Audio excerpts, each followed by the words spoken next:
O presidente Lula sancionou hoje a política de valorização do salário mínimo, tornando a medida permanente. Segundo a proposta aprovada no Congresso na semana passada, a política de valorização do salário mínimo beneficiará 40 milhões de pessoas, incluindo trabalhadores, aposentados, pensionistas e beneficiários de programas sociais. A partir do próximo ano, o salário mínimo terá aumento real de acordo com a variação do PIB de 2 anos anteriores ao de vigência do novo valor, mais a inflação medida pelo Índice Nacional de Preços ao Consumidor.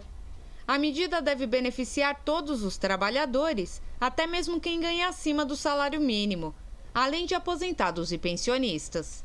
Essa retomada da política de valorização real do salário mínimo, e agora de forma constante, permanente, ela impacta, sobretudo, os trabalhadores, né, que ganham salário mínimo, tanto do mercado formal quanto também tem um efeito no mercado informal, né, mas ela impacta também os trabalhadores com salários acima do salário mínimo, ela impacta indiretamente, né, porque na medida em que o salário mínimo aumenta, os demais salários tendem a aumentar também. Segundo o levantamento realizado pela Universidade Federal Fluminense, a política de valorização do salário mínimo, que vigorou de 2007 a 2018, promoveu uma redução de 38,2% na proporção de pessoas pobres, 39,4% de queda na intensidade da pobreza e 40,6% da diminuição da extrema pobreza.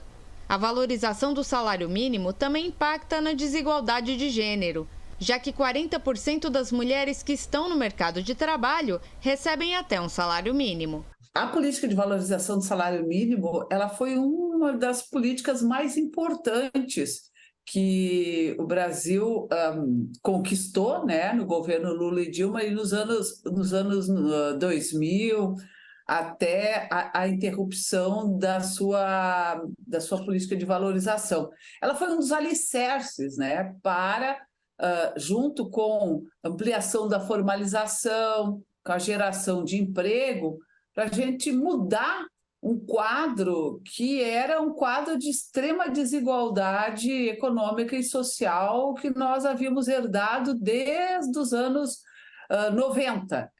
O plenário do Senado também aprovou a medida provisória que aumenta já neste ano o salário mínimo de R$ 1.302 para R$ 1.320 e amplia a isenção da tabela do imposto sobre a renda para quem ganha até 2 salários mínimos. Os contribuintes que estão dentro dessa faixa terão seus pagamentos livres de qualquer desconto de imposto de renda na fonte. Essa medida é fundamental, porque antes, nas regras anteriores, quem recebia, por exemplo, até 2.640, que corresponde a 2 salários mínimos, né, ela tinha uma taxa de 15,6%. Essa taxa zerou. Então, todas as faixas salariais foram beneficiadas com essa isenção, né, para a faixa de até 2 salários mínimos.